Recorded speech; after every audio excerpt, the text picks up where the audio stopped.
குழந்தைகள் மூலம் வளர்ச்சி யாருக்கு? சிலரின் வாழ்க்கையில் ஒரு விசித்திரமான மாற்றம் காணப்படும். பல ஆண்டுகள் முயன்றாலும் நிலையான முன்னேற்றம் இல்லாமல் இருக்கும் நிலையில் திருமணம் முடிந்து குழந்தை பிறந்தபின் வாழ்க்கை வேகமாக உயரத் தொடங்கும். இது சாதாரண சம்பவம் அல்ல.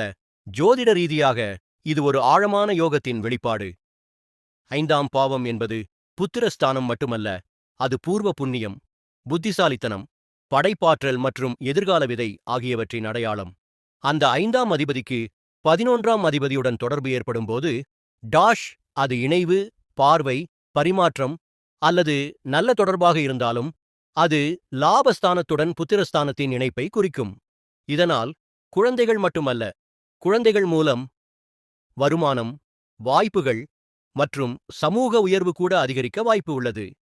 11ஆம் இடம் என்பது ஆசைகள் நிறைவேறும் இடம். ஒருவரின் கனவுகள், இலக்குகள் மற்றும் சமூக வட்டம் ஆகியவற்றை இது பிரதிபலிக்கிறது. 5ஆம் இடத்துடன் 11ஆம் இடம் இணையும் போது பாக்கியம் லாபமாக மாறுகிறது. பூர்வ புண்ணியத்தின் விதை வளர்ந்து அது வருமானம் மற்றும் முன்னேற்றமாக மலர்கிறது. இங்கு குருவின் வலிமை மிக முக்கியமானது. குரு என்பது அறிவு, செல்வாக்கு, வளர்ச்சி, நற்பாக்கியம் மற்றும் தர்மத்தின் காரகம். குரு நல்ல நிலையில் இருந்தால், அதாவது தனது சொந்த ராசி, உச்சநிலை அல்லது சுப பார்வை பெற்று வலுவாக இருந்தால், அந்த யோகம் மேலும் சக்தி வாய்ந்ததாக மாறும். குருவின் அருள் சேரும்போது வளர்ச்சி மெதுவாக அல்ல, திடீரெனவும் பரவலாகவும் நிகழும். குழந்தை பிறந்த பிறகு குடும்பத்தில் புதிய பொறுப்பு உருவாகிறது.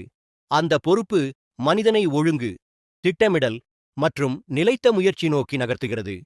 குருவின் ஆதரவு இருந்தால் அந்த முயற்சிகள் வெற்றி பெறும். குழந்தை வளர வளர குடும்பத்தின் பொருளாதாரமும் சமூக மதிப்பும் உயரலாம்.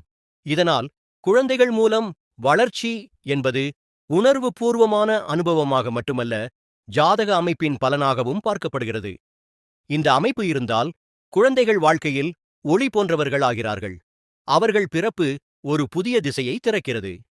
குரு வலுவாக இருப்பதால் அந்த திசை நேர்மையான வளர்ச்சி பாதையாக மாறுகிறது. இதனால் தாமதமாக இருந்த முன்னேற்றம் கூட வேகமெடுத்து வாழ்க்கையில் அதிரடியான மாற்றம் நிகழலாம். முடிவாக 5ஆம் அதிபதி மற்றும் 11ஆம் அதிபதி தொடர்பு, அதோடு குருவின் வலிமை சேர்ந்தால் அது குடும்ப வளர்ச்சி, பொருளாதார உயர்வு மற்றும் சமூக முன்னேற்றத்திற்கான சக்தி வாய்ந்த யோகம் ஆகும். குழந்தைகள் பிறப்பு ஒரு புதிய தொடக்கம்.